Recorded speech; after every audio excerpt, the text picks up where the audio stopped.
किन्नर चुड़ैल। गोरखपुर नाम का एक गांव हुआ करता था। उस गांव में ज्यादा लोग नहीं रहते थे। उस गांव में एक गर्भवती विधवा औरत रहती थी। उस औरत का नाम कमला था। कमला अपने घर में अकेली रहती थी। उसके पति की सारी जायदाद उसके नाम हो गई थी, पर सभी गांव वाले उस औरत को मनहूस औरत समझा करते थे और सभी उससे नफरत किया करते थे। एक बार कमला राशन की दुकान पर खाने का सामान खरीदने जाती है। भैया जी, जरा 1 किलो दाल चावल देना। अरे हाय हाय हाय हाय हाय! अरे मनहूस औरत, मेरी दुकान में अपशुगन करवाने आ गई क्या? हैं? चल जा यहाँ से, मैं कुछ नहीं देने वाला हूँ तुझे। भाग भाग यहाँ से, चल जा निकल। भैया जी, ऐसा मत कहिए, मैं गर्भवती हूँ, मुझे खाने की बहुत जरूरत है, मुझे खाना दे दीजिए। दुकानदार कमला को वहां से धक्के मारकर भगा देता है। तभी कमला रोते रोते उस गांव के किन्नरों के इलाके में आ जाती है। गांव वाले किन्नरों को उसी इलाके में रखा करते थे, क्योंकि वो लोग किन्नरों को पसंद नहीं करते थे और उनके इलाके में रहने से मना करते थे। तो किन्नरों ने उसी गांव में अपना एक इलाका बना लिया था। जब किन्नर लोग देखते हैं कि एक गर्भवती महिला रोते रोते उनके इलाके में आ गई है, तो सारे किन्नर कमला के पास जाकर उसका हाल पूछने लगते हैं। क्या हुआ बहन, तुम्हारी गर्भवती अवस्था में इतनी बुरी हालत कैसे? तुम रो क्यों रही हो? तुम डरो मत, हम तुम्हें कोई नुकसान नहीं पहुंचाएंगे। तुम शांत होकर सब बताओ कि हुआ क्या है। मैं कमला हूँ, मैं गांव के दूसरे इलाके से आई हूँ। 2 महीने पहले ही मेरे पति की मौत हुई है। मुझे गांव के लोग मनहूस मानते हैं, क्योंकि मैं विधवा हूँ और गर्भवती भी। वहाँ के लोग मुझे खाने के लिए कुछ बेचने के लिए भी तैयार नहीं, जिससे मेरा गुजारा नहीं हो रहा था।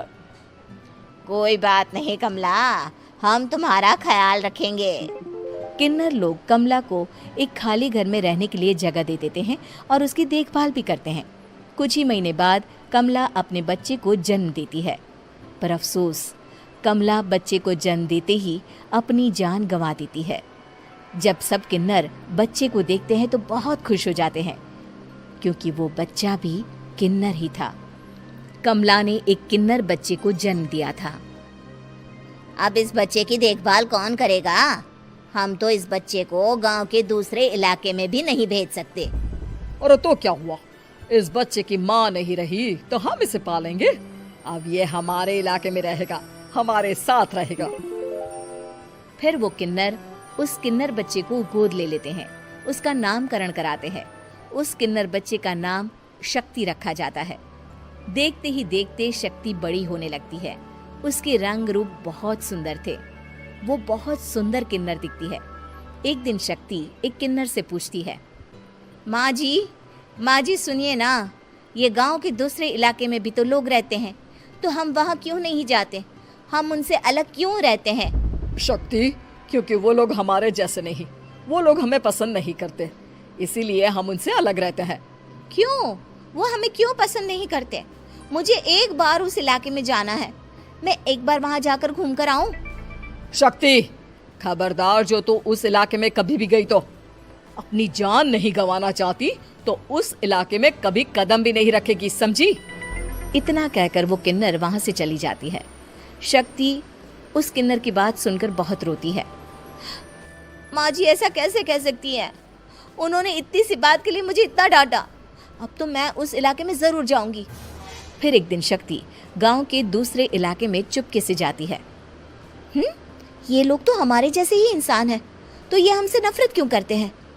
जब शक्ति उस इलाके में पहुंचती है तो गांव के सारे आदमी उसके रूप से मोहित हो जाते हैं। वो लोग ये अंदाजा नहीं लगा पाते कि वो किन्नर है। शक्ति की सुंदरता देखकर सारे गांव वाले उसकी तारीफ करने लगते हैं। तभी गांव का चक्कर लगाने गांव के जमींदार का बेटा हर्ष वहां पहुंचता है। हर्ष भी दिखने में बहुत सुंदर होता है। जब हर्ष ने शक्ति को देखा तो वो भी उससे मोहित हो गया, और जब शक्ति की नजर हर्ष पर पड़ी तो वो हर्ष को देखकर मोहित हो गई।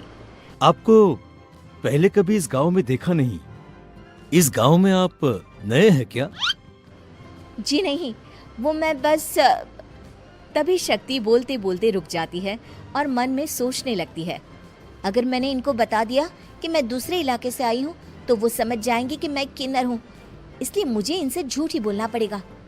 शक्ति हर्ष को कहती है, जी हाँ, मैं इस गांव में नई आई हूँ, यहाँ अकेली रहती हूँ। वैसे आप कौन है? आप भी इसी गांव में रहते हैं?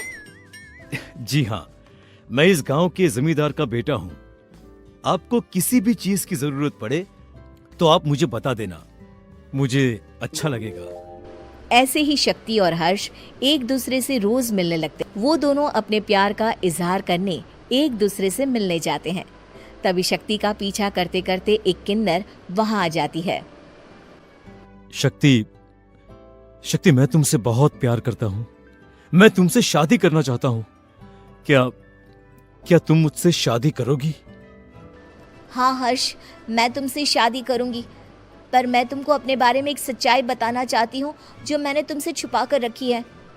तभी उनके बीच में ही वो किन्नर आ जाती है। शक्ति, तेरी हिम्मत कैसे हुई ऐसा करने की? वो किन्नर शक्ति को खींचकर गांव के जमींदार के पास ले जाती है। हर्ष भी वहां शक्ति को बचाने के लिए पहुंच जाता है। जमींदार शक्ति और हर्ष के प्यार के बारे में सुनकर गुस्से में आ जाता है और शक्ति को गांव के बाहर निकालने की सजा देता है। शक्ति ये बात सहन नहीं कर पाती और कुएं में कूदकर अपनी जान दे देती है। जमींदार हर्ष की शादी गांव की एक लड़की से करवा देता है, पर हर्ष इस शादी से खुश नहीं होता। शक्ति अपना बदला लेने के लिए मरने के बाद किन्नर चुड़ैल बन जाती है। अब मैं इन गाँव वालों को नहीं छोड़ूंगी, अब इनसे मैं अपने प्यार का बदला लूंगी। किन्नर चुड़ैल गांव वालों को परेशान करना शुरू कर देती है। एक बार वो रात को गांव के खेतों में पहुंच जाती है और वहां आग लगा देती है। सारी फसल जल के राख हो जाती है। जब एक आदमी रात को उठकर देखता है कि खेत में आग लग गई है तो वो वहां पहुंच जाता है। वो देखता है कि खेतों के बीचों बीच एक किन्नर चुड़ैल खड़ी है और वहां खड़े होकर ताली बजा रही है। गांव वाला किन्नर चुड़ैल को देखकर बेहोश हो जाता है। जब सुबह उस आदमी को होश आता है तो वो सीधा जमींदार के पास जाता है। अरे जमींदार साहब, अरे वो किन्नर चुड़ैल ने मेरी सारी फसल जला दी। अब मैं क्या करूंगा? क्या होगा मेरा? जमींदार चुड़ैल किन्नर का नाम सुनते ही सब कुछ समझ जाता है। अब वो बहुत डर जाता है। उसी रात को जब जमींदार डर के मारे अपने कमरे में सो नहीं पाता, तभी वहां अचानक से किन्नर चुड़ैल आ जाती है।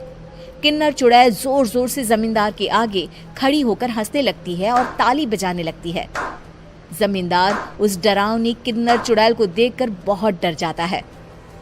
तूने मेरे साथ बहुत बुरा किया, अब मैं तुझे जान से मार दूंगी। नहीं नहीं नहीं नहीं नहीं, मुझे माफ कर दो, मुझे मत मारो। मैं कभी ऐसा दोबारा नहीं करूंगा। अब तुम जो बोलोगी वही मैं करूंगा।